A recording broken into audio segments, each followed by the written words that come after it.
Hello everybody, and Jess here, and welcome back to DANDADAN episode 4.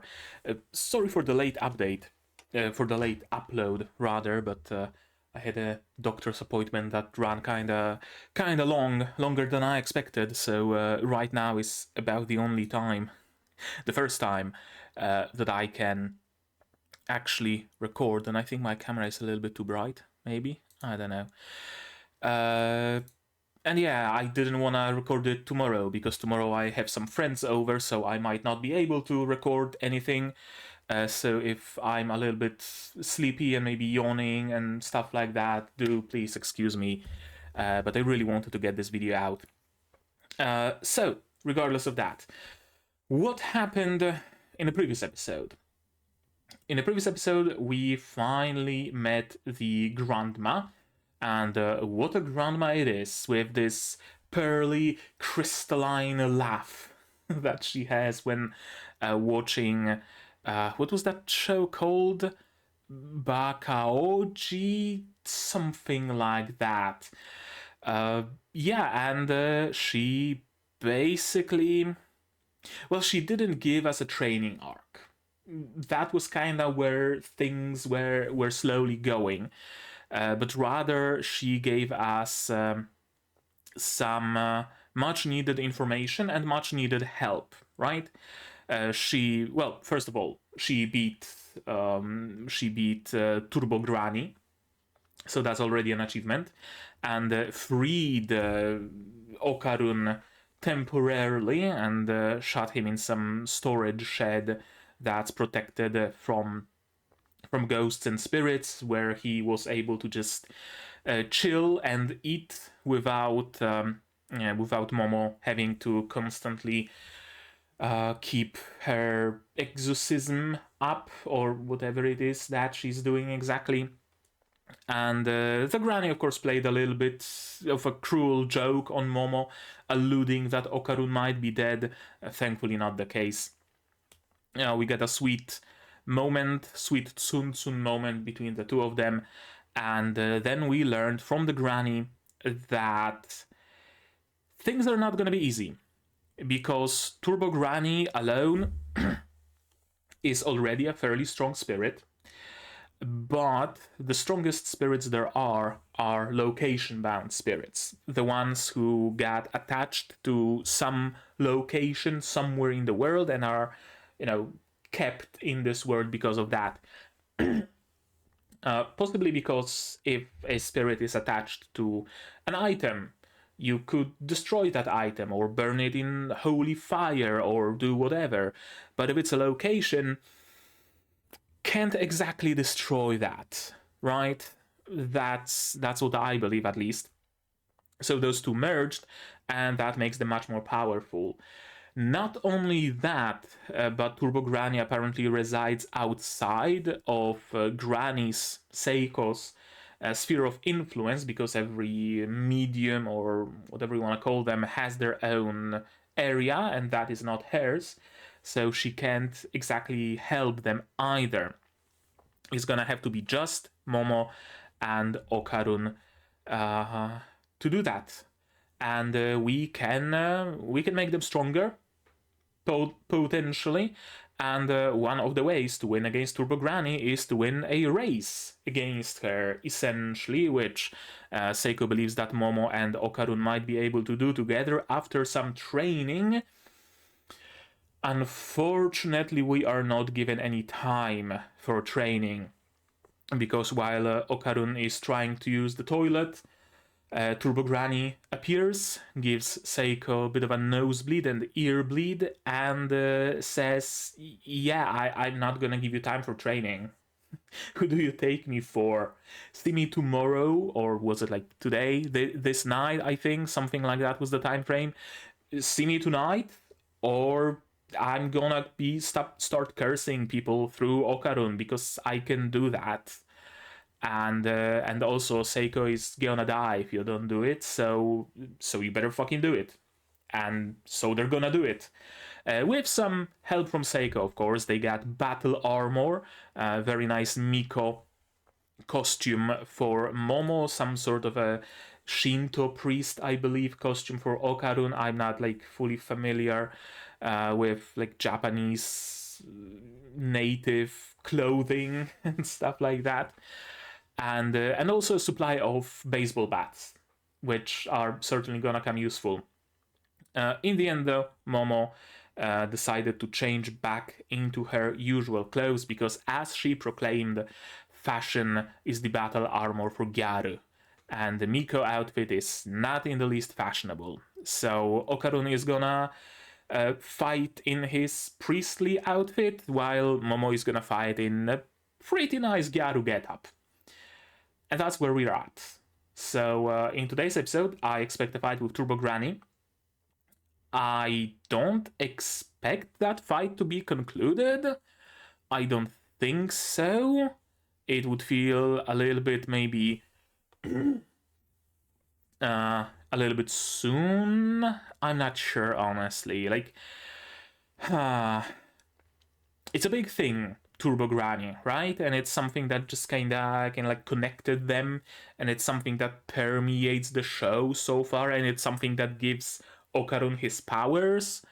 So to just completely get rid of her, I think would kind of go against the spirit of that, right? If we were to do some sort of a monster of the week thingamajig. I don't know though.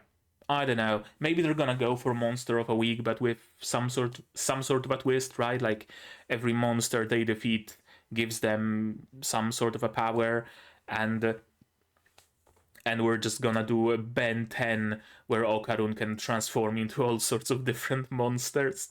I don't know. We'll see where it goes. But yeah, to do that, you're gonna need your subs, of course, to follow along with me. I'm gonna need my sound to hear what's going on in the show. And something's in my throat. I don't know if you can hear it in my voice, but I don't know. And I'm also gonna have to ask you for support. Support the channel if you want monetarily, Patreon, YouTube down below, or not. Share my content, spread the word. That also helps a lot. And with that, we can start watching DANDADAN episode 4 in 3, 2, 1, go.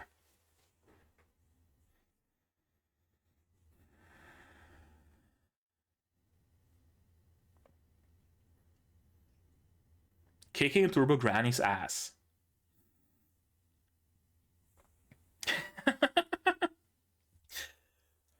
True. Fair. You're in this together.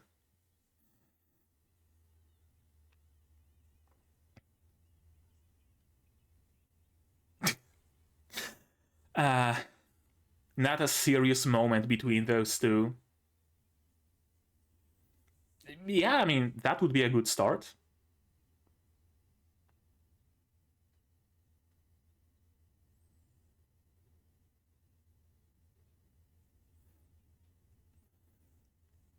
Maybe.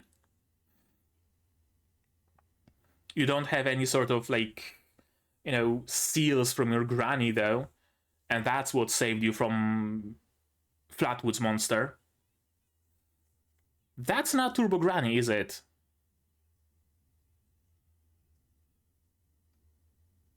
That's Turbo Granny. Oh, multiple Turbo Grannies?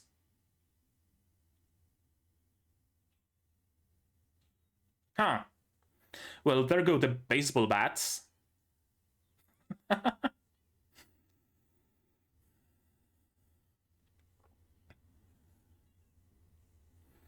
Just don't unleash it completely. There we go. The perfect amount of depression and power. Yeah.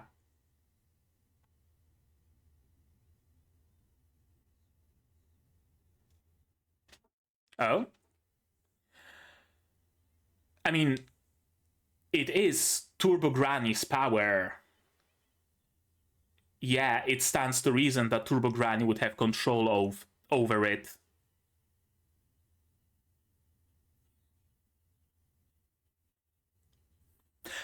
Actually makes sense on Turbo Granny's part. Yeah. You didn't think it would be that easy. Hmm. Yeah.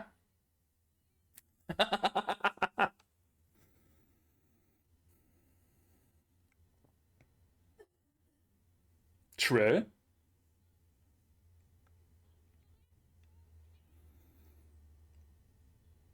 The demon code prevents me from denying racing challenge.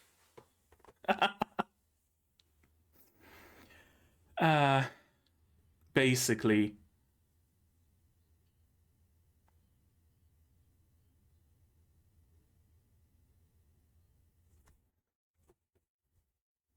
Hmm.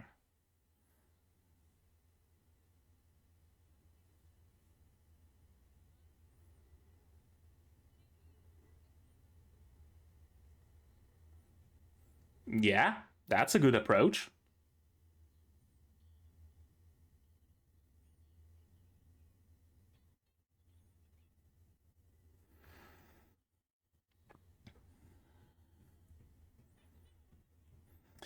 The tunnel is endless, isn't it?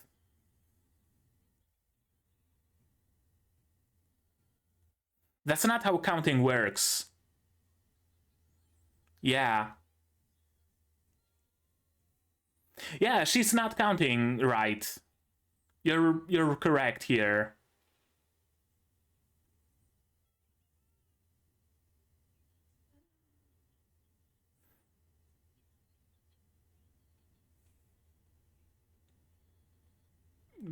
What the fuck are you counting, mate?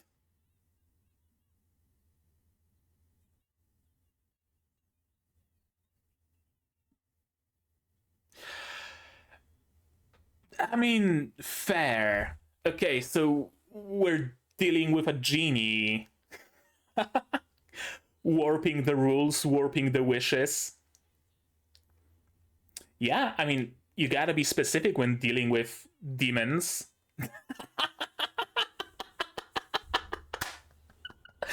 Uh, uh, uh, what goes around comes around.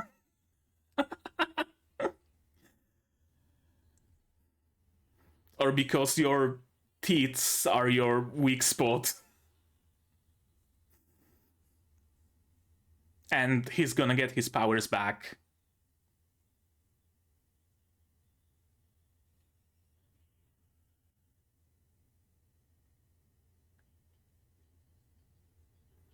You could say that.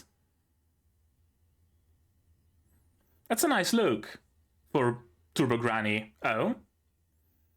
He's resisting? Oh, Momo's doing it.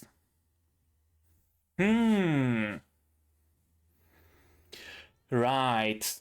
And she can do that. She can stifle this power inside of him.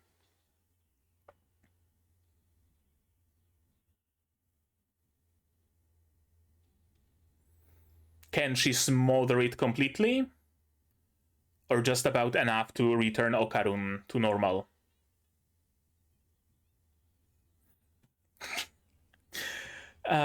Now he has a parasite.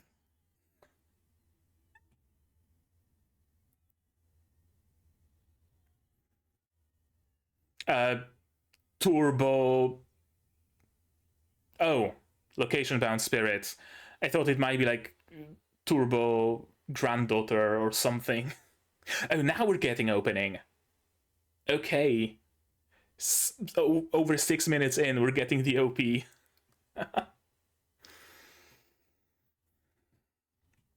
There was some sort of a crab in the opening, wasn't there? Yeah. Yeah, there's the crab. I can't unhear the Pikmin.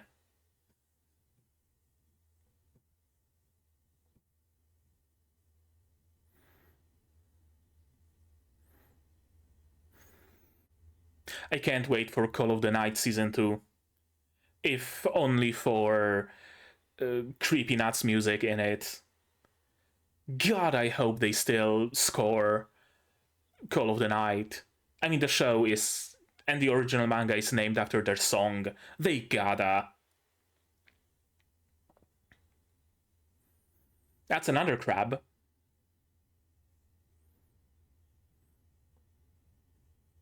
Is Okarun gonna get a crab form? Or Ayase? I don't know. It looked fairly humanoid, though. Or maybe it's a different monster. We see other characters in the opening as well, though. Maybe they are gonna get different powers, like they're gonna get tied into it somehow. Like they destroy the crab and it like flows into some random passerby, or I don't know. Oh well, that's no bueno.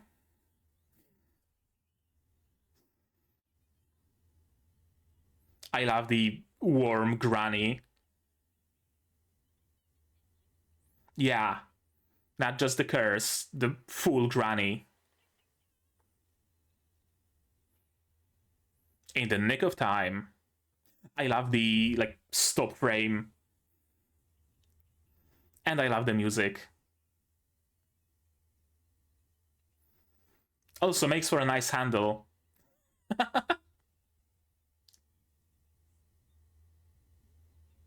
Jump.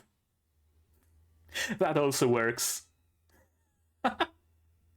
Oh, I love the animation here. Oh.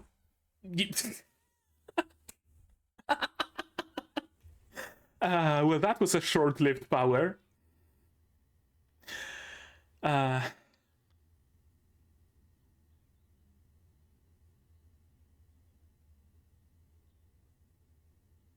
Okay, so one more full throttle, yeah. Not enough. You gotta run outside of the city ASAP.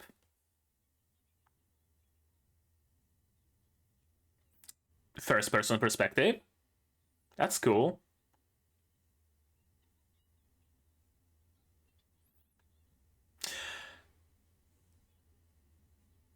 Oh. Can they see Okarun's transformation, though?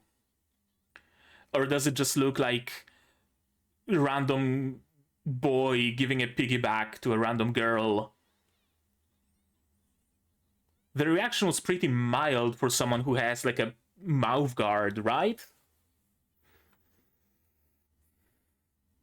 And they can't see the crab. So presumably humans can't see, like regular humans can't see spiritual things at all. Yeah, an explosion, not a giant crab. Hot springs.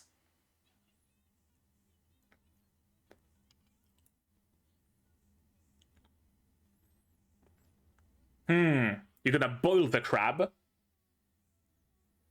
I don't think this water is... Or maybe it is hot enough to boil it.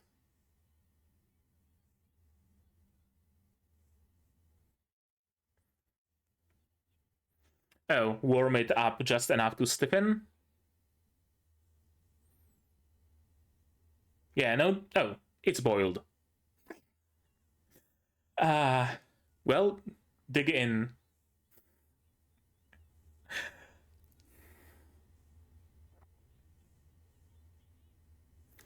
Yeah, again, gotta get out of the city, exactly.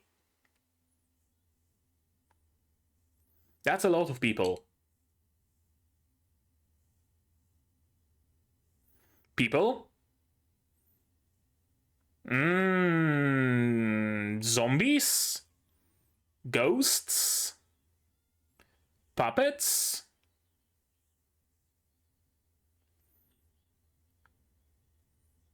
Zombies, then. Okay. True. Okay, so spirits can help each other. That's useful knowledge.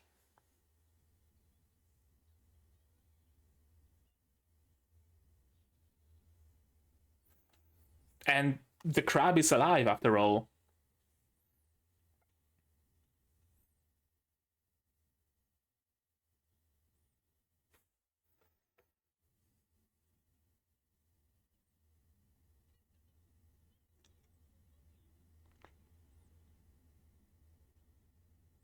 True. Better to take a chance than not take a chance and face guaranteed defeat.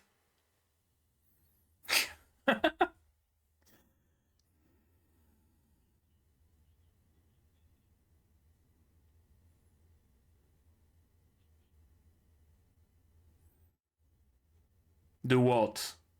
Run? Run. I love the racing music. Oh, it's gonna be a remix. Ooh! Yeah, of course. I love it.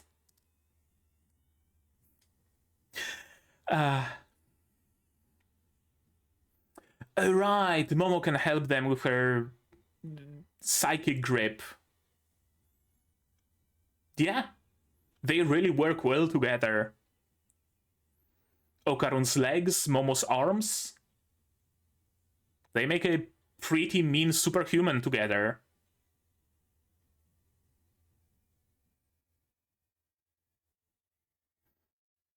Oh, is full throttle ending?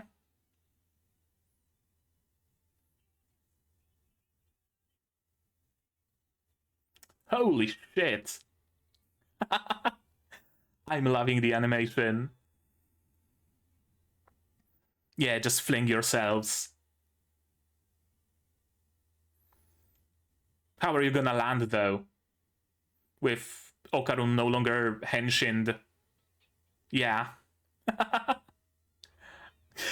Yeah, that's gonna be an issue. The music works so well here. Sure, make wings.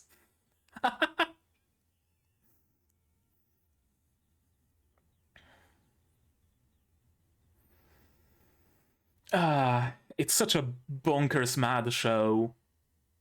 I love it. They didn't make it out of the city yet, did they? There's like a couple of steps away. Yep.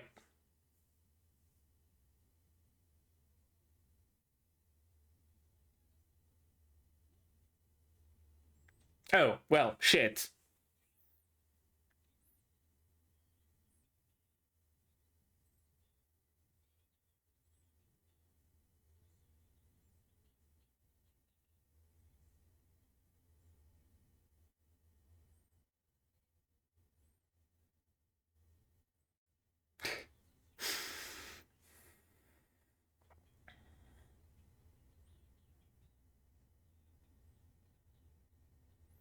Yep. She hates Zoomers. Turbo Crab. Turbo Crab.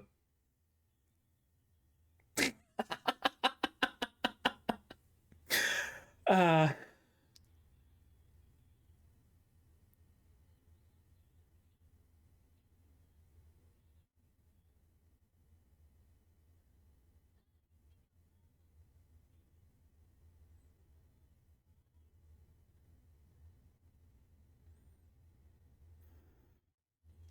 bring Shono City to them? No, hold on to the train.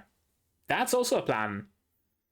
I thought she's gonna do like, bring the whole fucking landmass.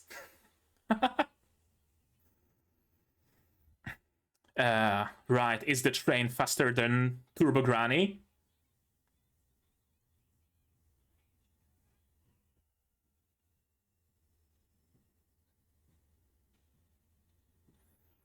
Yeah, it might not be able to run fast, but it can leap. That's also true.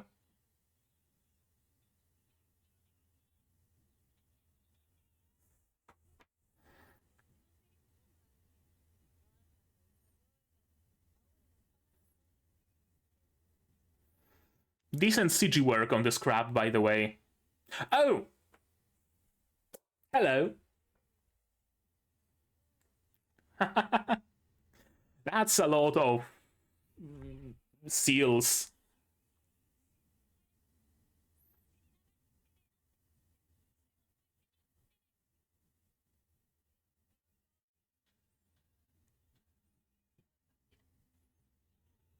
Yep, there we go. Oh, so did the crab consist of people trapped in it? That's why it had, like, faces in it? And it's gonna be raining men? Hallelujah?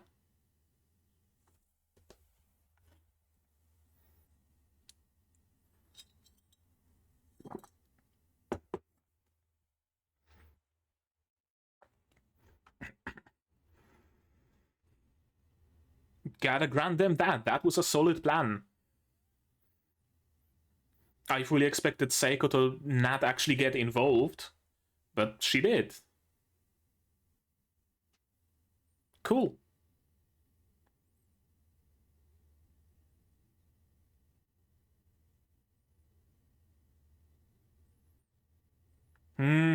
Okay. Yeah, gotcha. Right, evil spirits are not always created from evil people, after all. Hmm.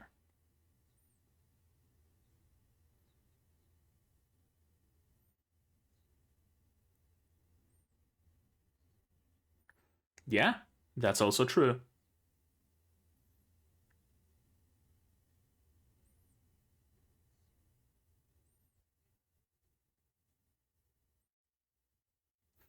Yeah, and that's basically what Okarun did, which is what earned him Turbo Granny's ire. Cool. I actually really like this approach. So, wrap it up. Show's over.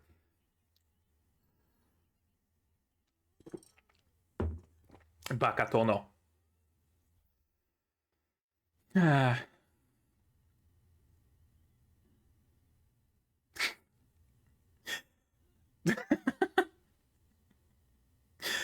uh,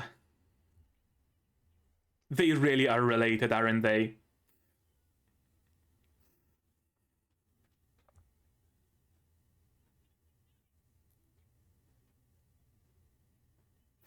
Good question. Did you really? Did you check?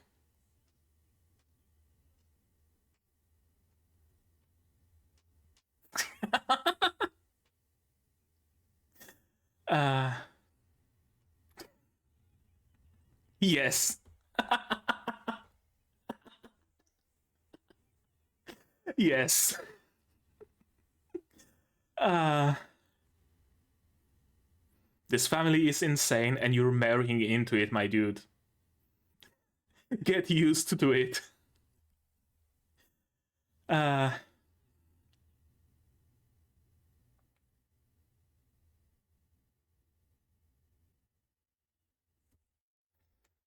show me, though.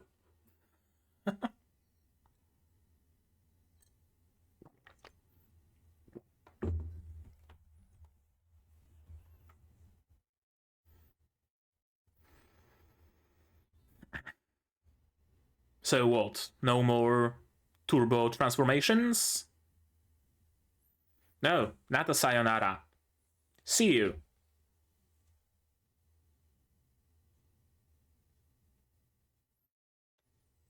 Sayonara has an air of finality to it. Matane. Something like that. It doesn't sit well with you, does it?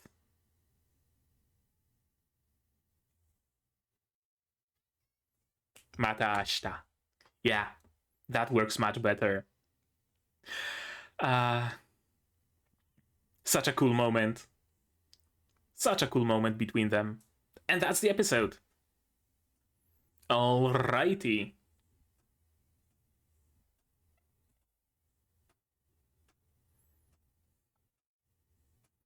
Hmm.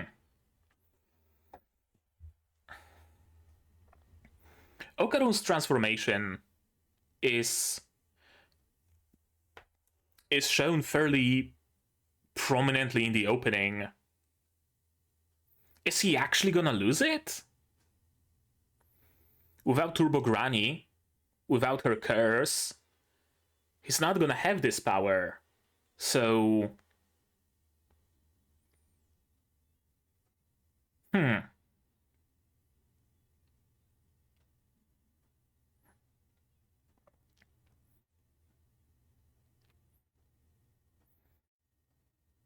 Yeah, I'm thinking of any ways for him to retain that form somehow. Unless from episode 5 onward we're gonna get a new opening? Probably not.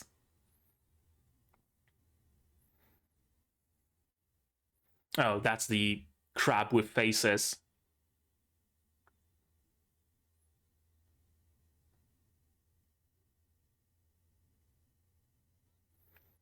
Yeah, back at school. New friends.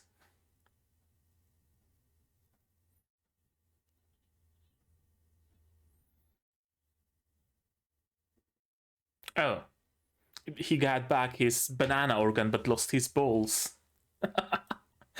My man can never rest. Okay, let's watch it again, shall we? Yes, we shall. Oh boy, that was such a fun episode.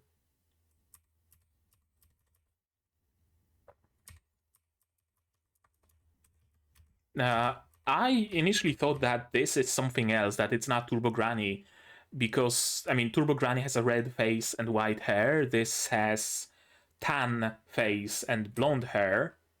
So... But apparently it was Turbo Granny, just dormant? Something like that? Or maybe it was a different spirit that simply blocked the way? I'm not sure. Yeah, she was able to just chomp down on those bats. Surprising that the bats themselves weren't like blessed or something to be a poison to spirits. Apparently not. Then again, beating her with bats was never the plan, really, so it was kind of just whatever, wasn't it? And yeah, of course, the curse is gone. The Turbo Granny gave you this curse. She can take it away. Duh.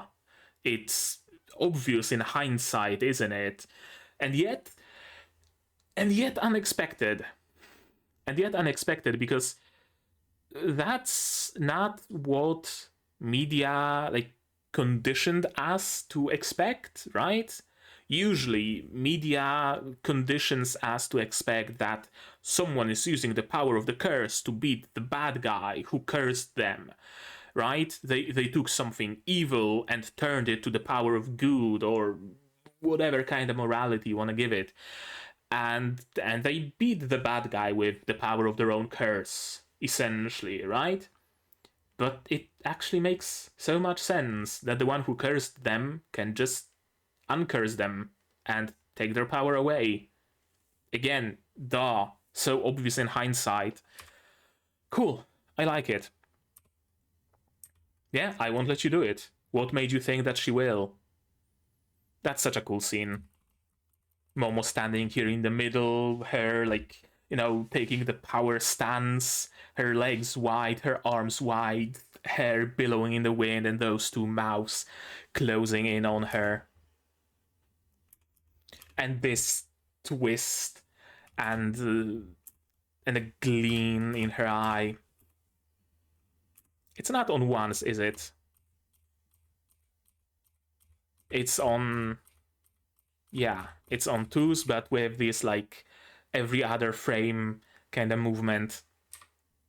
Taunt her, yeah? There's no way you'd pass a race. Again, I'm really reminded of Tenacious D. What was the title of the song with the devil? It wasn't... No, it wasn't Kickapoo. Of course it wasn't Kickapoo. Can't remember. But essentially, like, the same deal. They challenged the devil himself to a rock-off. And the devil could not deny that challenge because the demon code prevents him. Similarly here. Yeah, if you're really turbo, You're gonna raise us. No, finish line, we're playing tag. And you count to 10 minutes. Except nobody ever specified how. I fully expected her to like actually count to 10 minutes, but the tunnel to be endless. She did that trick when Okarun was trying to run away from her, right? He was running and running, but the tunnel was elongating and elongating. But no, instead she decided to count bullshit. Because nobody told her count to 10 minutes, second by second, incrementally, starting from 0 seconds, in increments of 1 second, right? So, yeah, when you give instructions to a ghost, to a spirit, you give them very fucking precise instructions. Like, it's clear those people don't read much of, like, fairy tales. Fairy tales are always very, like, hard on the topic of giving, like, good and proper instructions to the paranormal, because they're gonna wanna twist it as much as they can, right? You tell a spirit, I never want to be hungry again. And they take away your hunger, but they also take away your ability to eat, and they take away your taste buds, and they take away the pleasure of eating, and everything tastes like sand, and you can even swallow it because you no longer have a digestive tract. Right?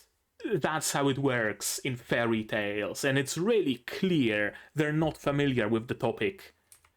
Like, you know, training her psychic powers, her psychokinesis, and training Okarun's. I don't know what he's left with because he no longer has the granny curse, but whatever it is that he has, that's not enough. You also gotta learn. You also gotta learn a lot.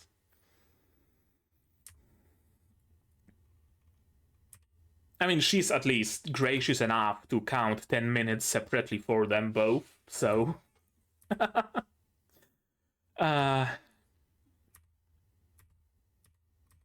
Yeah, again, she never said how she's gonna be counting. This is great. Let me suckle that teeth. Sentences I never thought I'm gonna hear in anime.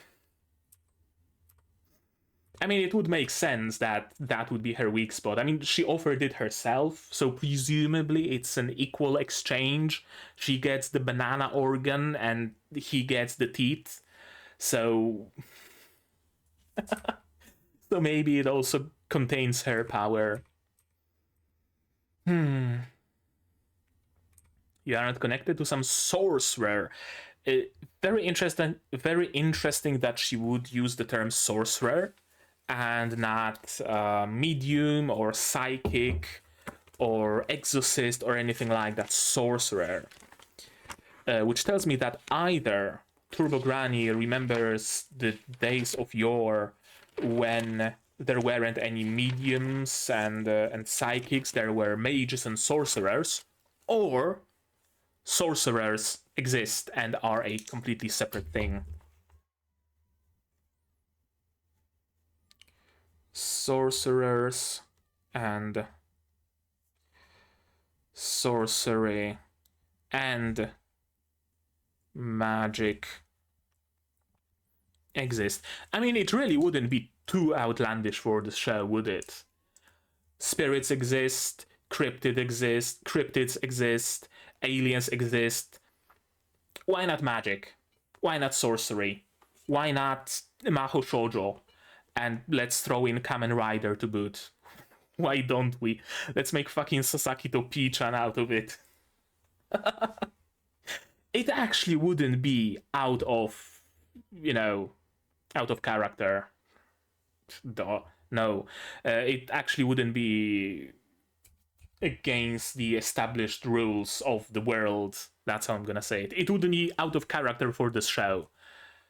I guess that also makes sense in some twisted way. Yeah, you made a big mistake. You are now tangible, you are now in place, and Momo has experience handling that your energy inside of Okarun, and she doesn't need any sight or any other senses. She can just do it remotely. She can feel out the aura, the essence, or whatever you want to call it, and handle it. Yeah, cool. Very cool way to handle Turbo Granny, and I love her worm form. Who's the demon here, right? Turbo Granny's mouth here with teeth almost looks like it's Momo's toothy, well, not green, but like scowl.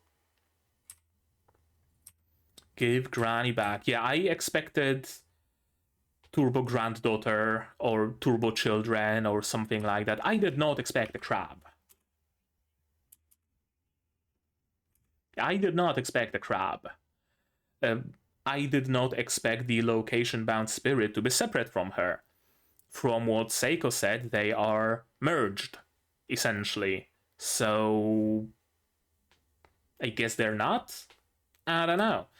They're just working together.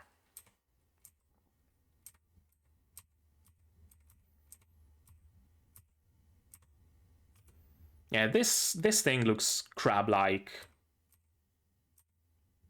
But see what I mean? Like, this transformation is pretty damn prominent in the opening. So it would really be weird to me if he just lost this power right now. Pretty sure there's at least a couple more moments as well. See another transformation. And we don't ever see, like, different transformations of his, right? Like, he's not transforming into a crab anywhere. So I guess it's safe to assume that this isn't Okarun's second form a la Ben 10. What we do see, though, is a couple of characters we have not seen. We've seen her in the preview, haven't seen yet appear in the show, and we have not seen this dude either.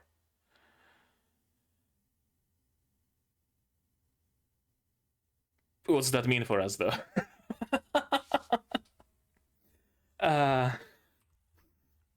I don't know. Like,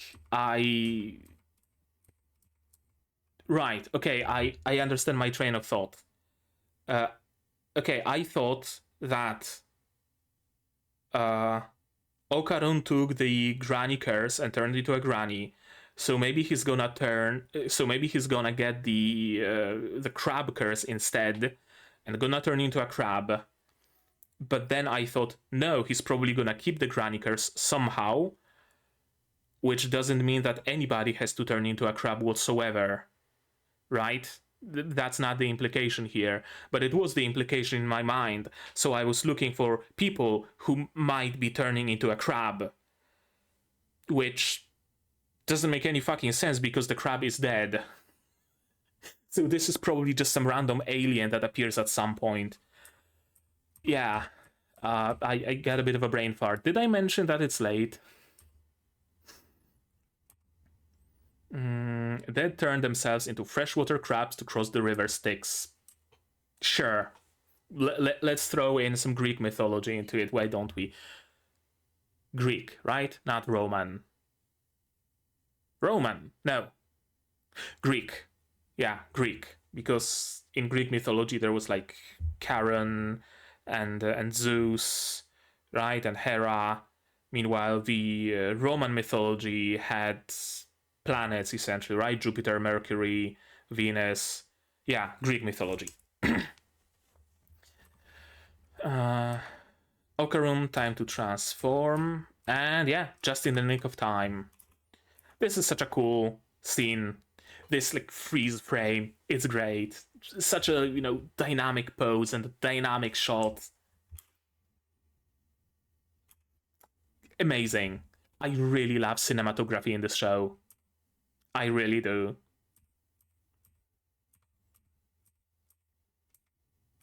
And just like that, landed safely, but he can't go full throttle again.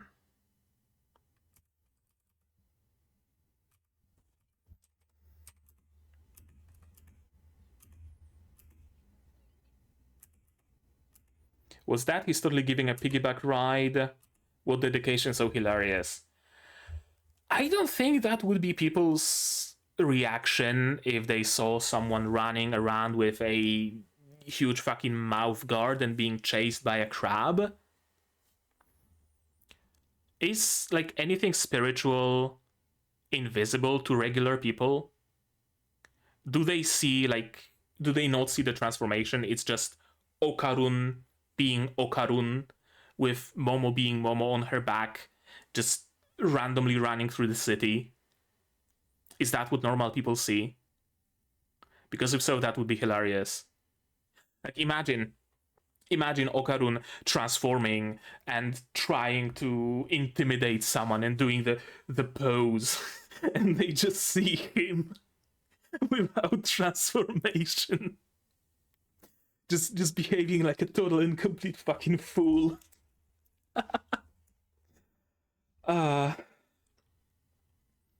You know what? That's about hilarious enough for this show to be true. Honestly. No normal human can see Okarun's henshin or any other paranormal thing, right? Like Okarun might be running around and kicking some sort of a monster in the middle of a city, and they just see a dude jumping around kicking air. Yeah, honestly, that would be hilarious enough for this show to actually do it. Imagine the comedic potential. You see Okarun fighting for dear life, right? The screen is red, like here, and the camera is shaking, and he's like wiping blood off his brow and being like, oh, I'm so depressed, but I need to fight for Momo-san. And then it cuts to regular human vision.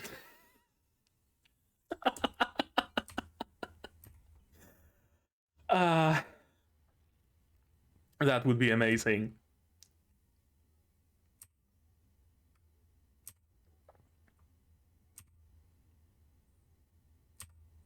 I would rather eat a crab instead. He said it himself. And Momo remembered that, and she gave him crab, and he rejected the crab. You don't do that, my dude.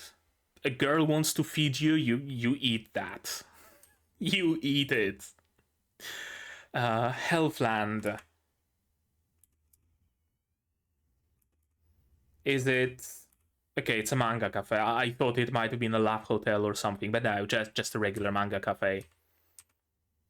And people just see the crab bursting through as an explosion. Probably, you know, just a random whatever explosion, and the news are gonna report that it was a gas leak, maybe. We're not really sure, but it just exploded for no reason, so probably a gas leak. Hot spring, apparently hot enough to boil crab. How hot does water have to be to boil crab? Don't most protein denaturate at 100? No, they don't denaturate at 100 degrees necessarily. Like it's... No, they do. Right? They need to reach at least 100 degrees, I believe.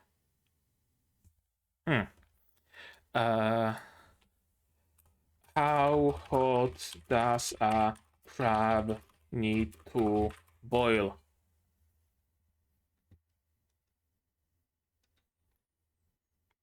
I just got recipes for homemade crab boil. No mentions of temperature. Cool. Exactly what I wanted. Thank you very much. Never had crab. I don't have crab in my fridge. I'm not gonna make crab boil. I'm gonna assume 100 degrees, which coincidentally would also denaturate human protein, so it would boil the humans as well, so probably not the actual temperature at the hot spring. So I'm gonna assume like 80 degrees, I think, is about the top that a human could withstand. I don't know. Tightening up means that the muscle fibers stiffen up.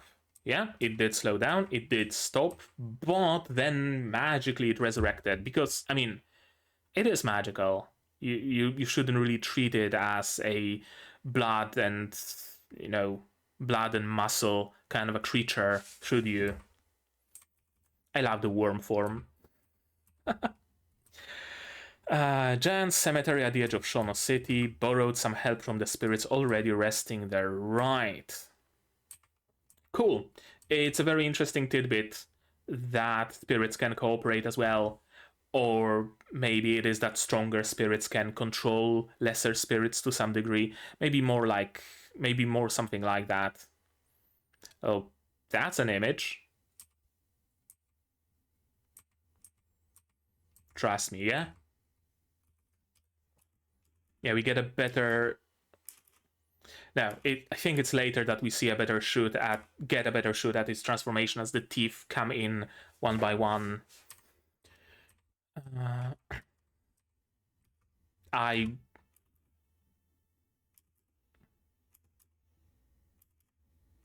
love the music here. I'm not sure what's the title of this piece. It's probably like Staccato Seventh by Otto von Bielenbach or something like that. But it's always used in races, right? Horse races and mostly horse races. And they started normally, but then it quieted a little and you knew that they're preparing some sort of a drop. Yeah. Amazing. I would like to go through this entire segment again, completely frame by frame, even, but I'm not gonna spend this much time on it. Pretty large bits and pieces of it animated on once, it seems, right? Like this entire bit, that's on once. One, one, one, one, one, one. Well, now on twos. One, one, one, one, one, one. Great. I love this animation. It's been a while since I've seen a show animated this dynamically. The closest that a show gets to it would probably be Frieren, namely the fight of spoilers, Fern versus Lugner. That was similarly edited, similarly animated. But yeah, you really don't often see animation like that. And the dynamic camera angles, that's the most impressive here. The foreshortening, the bending, the like squish and stretch almost at times. Amazing. Just flinging around on a Tokyo Tower or whatever it is. The grider here twisting. It probably should have been broken by now or something, but it's cooler if it twists, so it twists. I love how fun the animation here is. You know? Like sure, it's amazingly well done, it's dynamic, it's got great camera angles that you don't often see because animating camera panning around is hard into the yada yada yada, but sure, I could go at length about it. But it's fun. Like incredibly fun. And that's what matters the most here, I think. Yeah, this is where we get a better look at his henshin. Yeah, the tooth growing out of his face and then just closing up. And Momo using her hands as a parachute or a hang glider of sorts. Cool.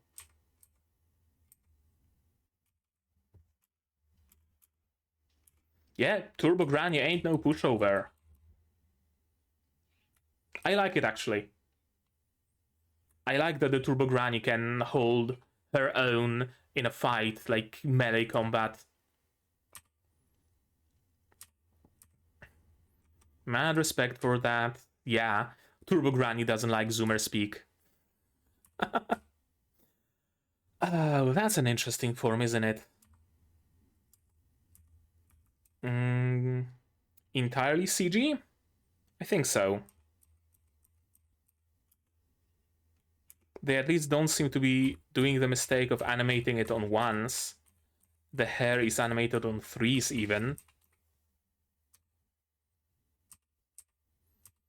One, 1 second. My ability is to take anything and grab it. I fully thought that she's gonna do something ridiculous, like either grab the city and bring it to her, or grab the I don't know, grab the sign of "You now enter Shono City" or whatever and bring it forth.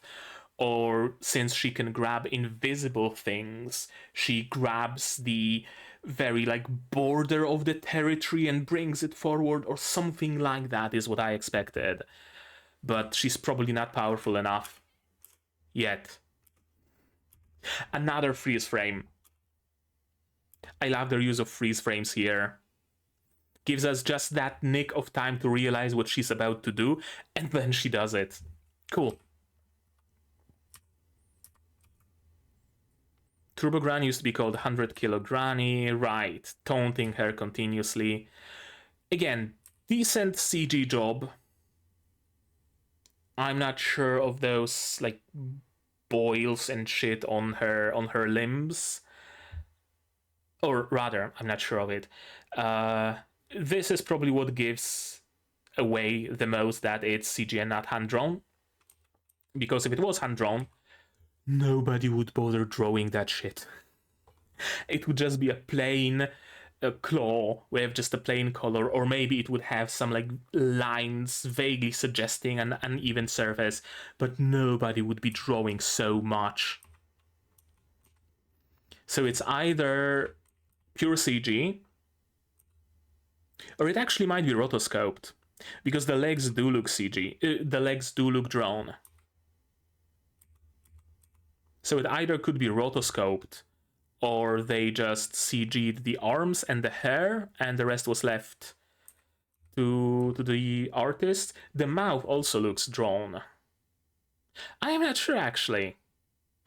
Either a rotoscoped CG model, or some sort of a collage of CG and 2D. I mean, it looks good, so that's what matters. Trains aren't always going at full speed. Yeah, I mean, that is true. And that would have been a big downside of this plan, if not for Seiko here.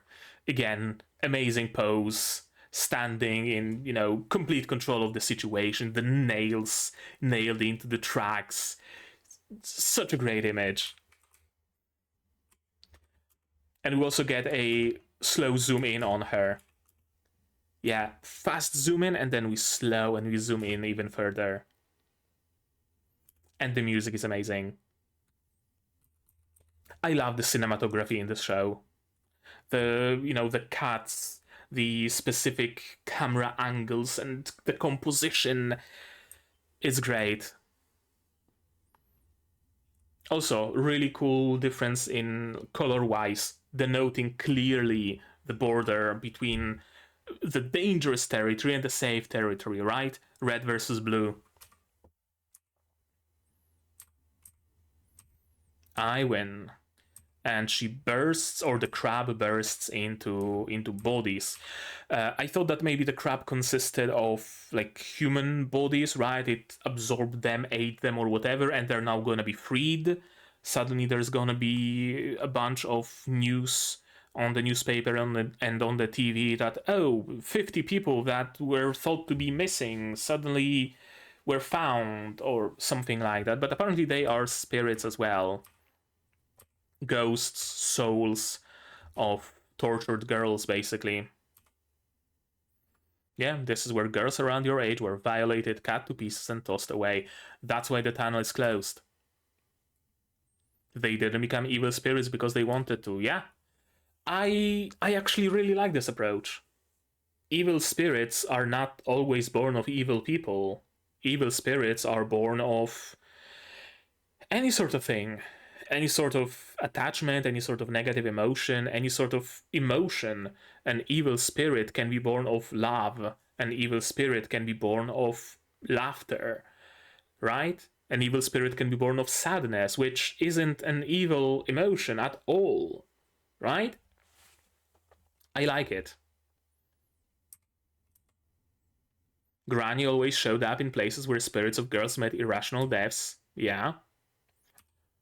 Perhaps she went around consoling the spirits. She was not an evil, like, properly full-blown evil spirit either, right? She was not evil for the sake of being evil, was she?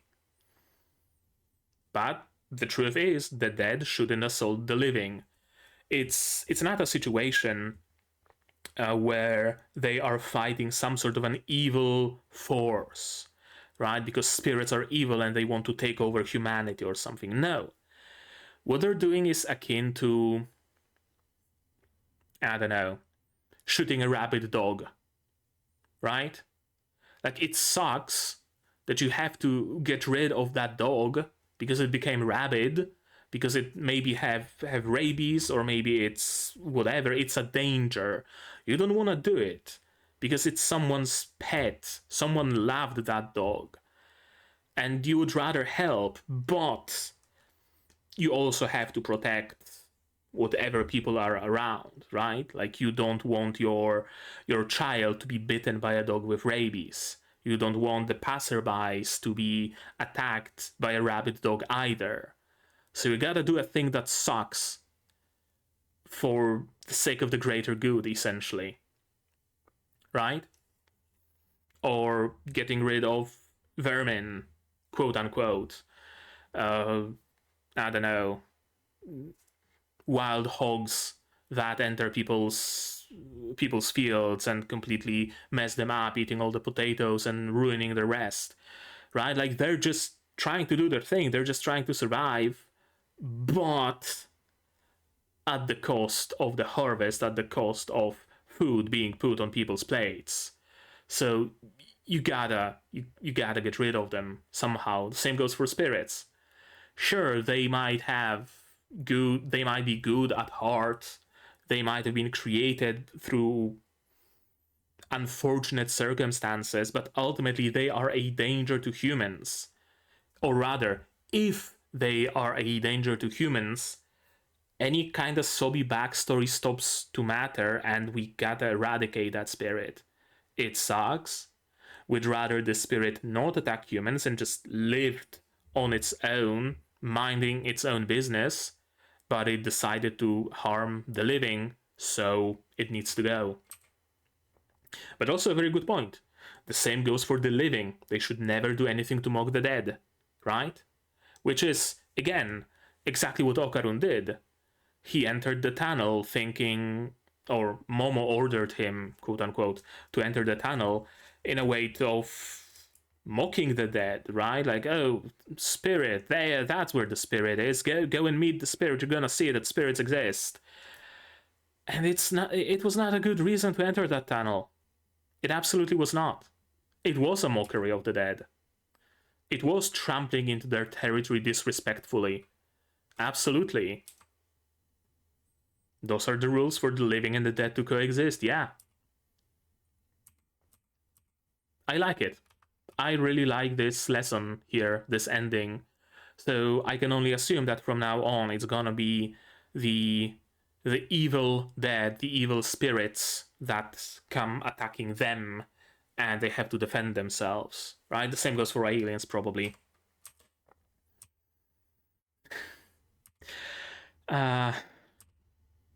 Amazing moment. I love their faces here. I really, truly do. I'm gonna grab a screenshot of it because holy shit. There we go. Fucking saved.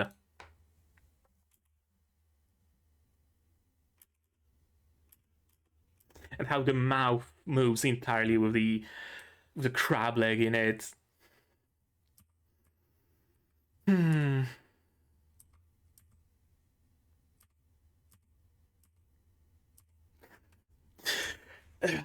Yeah, this family is absolutely bonkers fucking insane. uh, and we wouldn't have it any other way.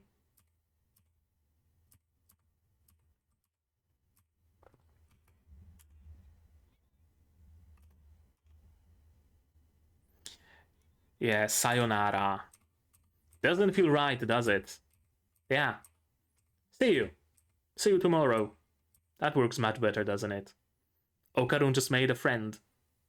Not a temporary friend who he befriended only for however long it took him to fix his situation. No, he gained a friend that is gonna be his friend tomorrow at school. He's gonna be able to walk up to her and strike a chat. She's gonna probably walk up to him and strike a chat, right? That's probably what's gonna happen. And then we see the preview. Spirits of the dead turn themselves into freshwater crabs to cross the river Styx. Like, where are your bowls? Almost has the vibe of, dude, where's my car, doesn't it? Like, where are your bowls? Dude, where are my bowls? There's probably a movie named Dude, where are my bowls? I'm willing to bet.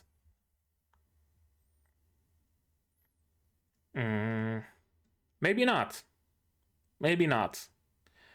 There is Where Are My Bowls, John? And there is Where Are My Testicles, Summer? That's about it. Well, that's a missed opportunity to make a parody of Dude, Where's My Car? With starring Okarun asking, Dude, where are my bowls? Probably never gonna happen, but hey, the idea is free. You can use it as long as you credit me. Yeah, I mean, that's gonna be it. That's gonna be it for this episode of dun dun dun dun dun dun dun dun dun dun. That was a good one. That was a fun one. Most importantly, I think. There wasn't much. See, I wanted to say that there wasn't much substance in it, but there was. There absolutely was. But I guess my internal definition of substance got kind of skewed, right? Like, I've been watching so many shows that have so much stuff going on and so much mystery and questions and stuff like that, where substance to me became answers to those questions or asking new questions. And this episode did not have that much of that, right? Like, we learned the origin of Turbo Granny, and we learned the origin of the crab. And that's basically all that happened, like, mystery-wise, right? Plot-wise, Turbo Granny is defeated. Okarun probably has his banana organ back, which is cool. Sure. But ultimately, again, not an awful lot achieved in a single episode, right? Which is not a bad thing, absolutely not, because it didn't feel like too little has happened, right? This episode feels to be a perfectly paced and of perfect length, and everything is perfect about it. But when you stop and think about it, it was just one elongated boss fight, essentially, and not much besides that happened. Which, again, absolutely not a bad thing, but just something worth mentioning. I'm in love with the animation here, but most of all, as I already said, I'm in love with the cinematography. Because this, like all-encompassing cinematography, the way they do their composition, right? The way they do their shots, the camera angles. I very rarely see camera angles this adventurous, quote unquote, right? Like, most often it's just a straight, like, eye level, not even eye level, like chest level kind of camera, and pretty much every single shot is taken from this perspective. Sometimes you get like high shot or a low shot, but mostly just chest level. I don't think there were all that many shots taken from chest level. The camera is always doing something, right? It's either like moving backwards, or it's down low and pointing upwards, or it's up high and pointing downwards, or it's just placed low to the ground, or somewhere high, or askew, or moving, right? There's always something going on with the camera. And animation lends itself well to that as well, or rather animation kind of forces that, because we get those, especially in this episode, we get those big sweeping motions of Momo swinging around on her telekinetic arms, and the camera has to follow it. But the camera is also interesting in those still shots, right? Because it always also frames something interesting. The composition in the shot is always something visually pleasing. There are no boring shots. Kind of the way that there are no static shots in Kill la Kill. Basically none. Like everything, or rather, something is always moving in every single shot. In DANDADAN, every single shot is unique and fun. There are no shots that are just person, person, person, person, two people, person, right? Maybe there are some, but there's very little of them. Usually there's always something interesting, either someone striking a pose, or someone making a face, or some interesting angle of that shot, or some interesting color scheme, or something. And I really, really do enjoy the artistry of it. Really, the use of stop frames in this episode, that was amazing. I so rarely see them used, and they're such a great cinematographic tool, because you can give the viewer just enough time to figure out what's going on, when otherwise the action would be perhaps too fast to follow, right? It's so cool. It's such a cool show. It's such a fun show. Like, I'm talking about cinematography here and whatnot, and I have absolutely no fucking idea about cinematography. Never went to any film school or anything like that. Never read a book on the topic. But I think what really is the most important here, to me personally, is just how fun all those things make this show. Yeah, I really think that's just the most important bit here. I'm having so much fun just looking at it. And the music fits so perfectly, pretty much always. I very rarely actually pay attention to music. Like, sometimes watching an anime, I'm like, oh, that's a nice track. That's fun. But that's basically where it stops. But here, music always fits action. And there probably are some tracks that are repeated, absolutely, but they have so many tracks to choose from that it really feels like no single track is repeated. Like, every single action scene gets its own music track. The remix of the racing music for the chase was just mwah, masterpiece and chef's kiss. 5 Michelin stars, because it was great. As I said, I rarely pay attention to music in anime. I pay a lot of attention here, not because I willingly and consciously pay attention, but the music here is simply impossible to ignore.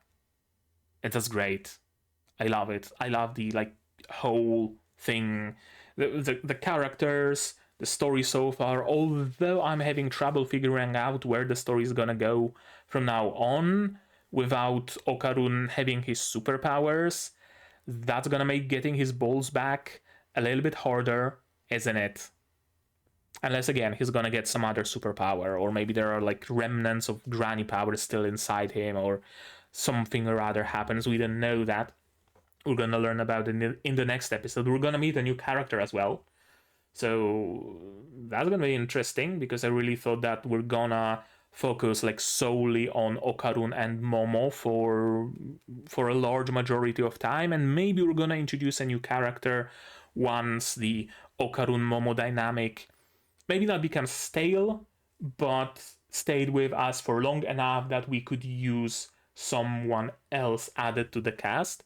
But apparently we're gonna be adding someone right now, and presumably someone important because she appears in the opening as well. So yeah, it's gonna be interesting. It's gonna be interesting seeing where it goes, because I'm really at a little bit of a loss with Okarun losing his powers, presumably. Yeah, we're gonna see what happens in the next episode. But right now, I think that's gonna be it from me for today. But maybe you guys have something more to add on the topic of this episode, my reaction, my theories, stuff like that. If so, say so in the comments down below. No spoilers, please, I beg of you. Spoilers can go to my Discord if you'd like. Like this video if you liked it. Subscribe to be notified of future videos, not only DANDADAN, but also Shangri-La Frontier Season 2, Arifureta Season 3, Mahonare, Mao 2099, and Mekaude, and plenty others coming in the future. I also stream sometimes, so click the bell to be notified when I go live and when the videos go up, of course. Support the channel if you want monetarily on Patreon or YouTube down below, or not. Share my content, spread the word, it costs you absolutely nothing and helps the channel a lot. And now, with all of that out of the way, that's gonna be it from me for today. So as always, you guys do all the good stuff, and I'm gonna see you in the next one. Cheers! And here's my wonderful Patreons: QB, Zarene, Yuki Ally, Dr. Watt, Akomaser, Marsh Vassal, and Hans Peter. And you can join them if you want without having to fight Turbo Granny.